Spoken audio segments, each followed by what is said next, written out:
Now. Everybody knows the console wars. It is very silly, very childish. We all know that the Nintendo Switch is the best console. We all know that. But, ladies and gentlemen, Xbox has released its roadmap thus far, ladies and gentlemen. We have in 2022, we have so many new amazing titles. I'm really excited for the Plague Tale, the Requiem. I need to play the first Plague Tales sometime soon. Grounded, getting its full completion game coming out really soon. Atomic Heart, really cool, amazing looking game.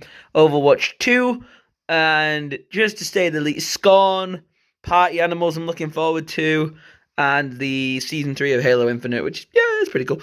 But moving into 2023... we've got Diablo 4, we've got Redfall, Starfield, which we're about to see.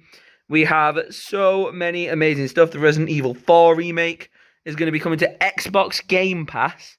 I'm sorry. What?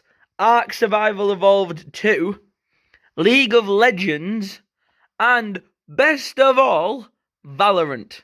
Because they've just partnered with Riot Games. So, Xbox is having a pretty good year.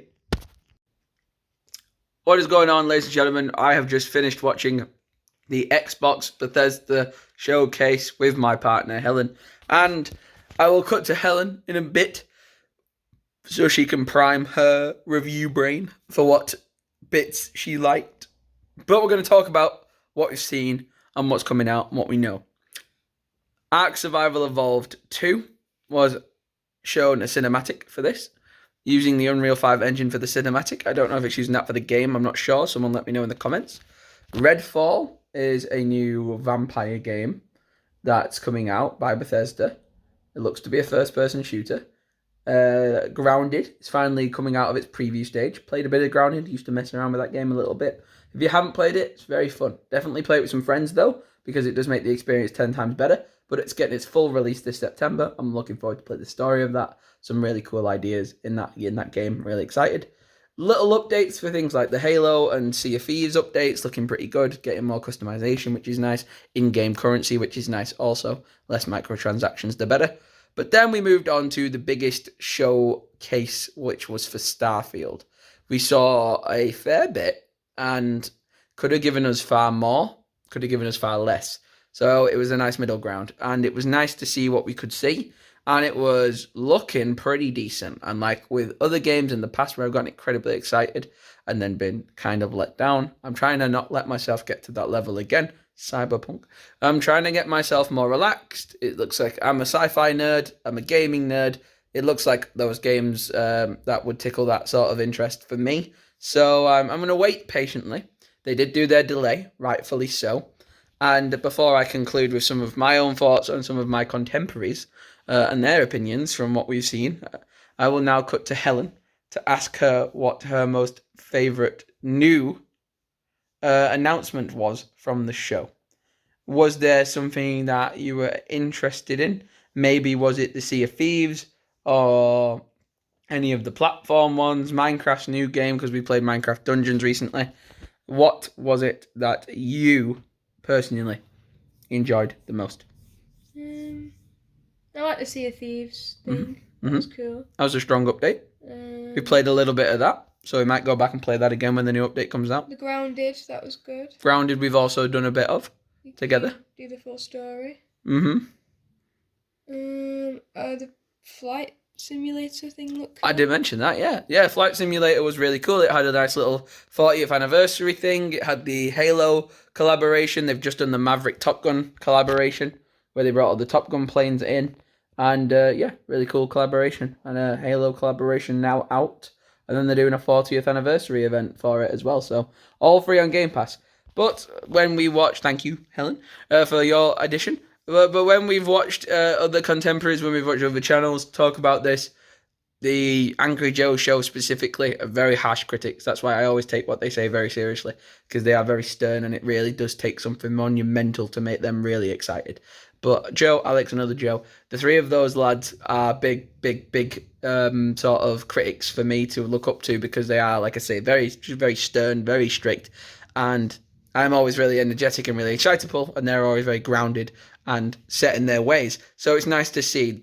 And they did mention some good points. They said about it being a 5 out of 10 for them or a 6 out of 10 for them. But for me, I would bump that up to at least a 7 or an 8 because I think a lot of the stuff that we saw might have not been my cup of tea, but it might have been some things that you guys liked. Riot Games' announcement with Valorant coming to console is a big deal that a lot of people should be looking forward to. And there's a lot of little mini partnerships like that happening, lots of doors being opened at Microsoft and with Xbox and stuff. Kojima was announced to be working on a project with them. He was a big, massive developer with Sony for a while, and he has now left Sony and PlayStation and come over to Xbox, which is a great win for us. To see him over here is phenomenal. And to honestly look at all these games, which are all going to be free under the Game Pass purchase. Too many game companies are getting released with AAA titles and even some less than AAA titles that have got ridiculous asking prices. The newest Call of Duty, for example, has 2 purchasing modes for pre-orders. One is $69.99 and one in the UK, and one is $99.99. So it's like £70 the cheapest option and £100 the most expensive option. And for that £30 difference, you're not getting a great deal. But just because it's Call of Duty and they know fans will pay that money, they'll bump those prices up.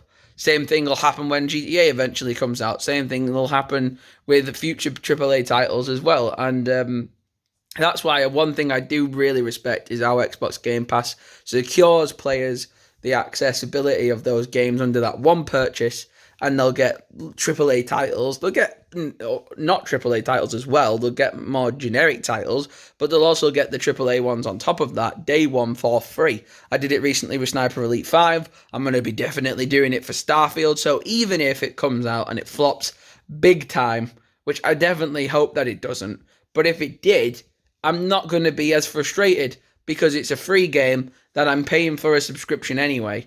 And it's going to come under that. And that's what I think a lot of people, when they're reviewing PlayStation over Xbox, I know PlayStation are trying to copy with something of their own now, but the way I've worked forever as a content creator has always been, if it's a single player game, get it on PlayStation. If it's a multiplayer game, get it on Xbox.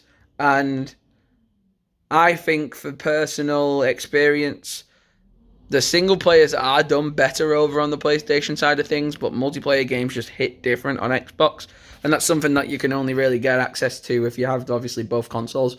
But I would definitely say that 2023, regardless of what platform you're on, 2023 looks like it's going to be a good year for gaming, which is really nice. After the pandemic and after a bit of a drop-off of some games coming out and some games not, it's going to be a nice comeback for the whole of gaming. And I definitely think when you're reviewing Xbox content over other content, you have to keep in mind that that Xbox Game Pass is a really good win because you make one purchase and you can do it all year long. You can do an annual one or a monthly one, and you can get free trials like everywhere nowadays for these things as well. And you get AAA titles for free day one, which is amazing. So Xbox for me, showcase-wise, 8 out of 10. I wasn't excited for every game. I was excited for a few of them, and I'm really optimistic and fingers crossed for Starfield to come out in 2023 and blow us all out the water. But that being said, I'll see you in the next video. Like, comment, and subscribe, and peace.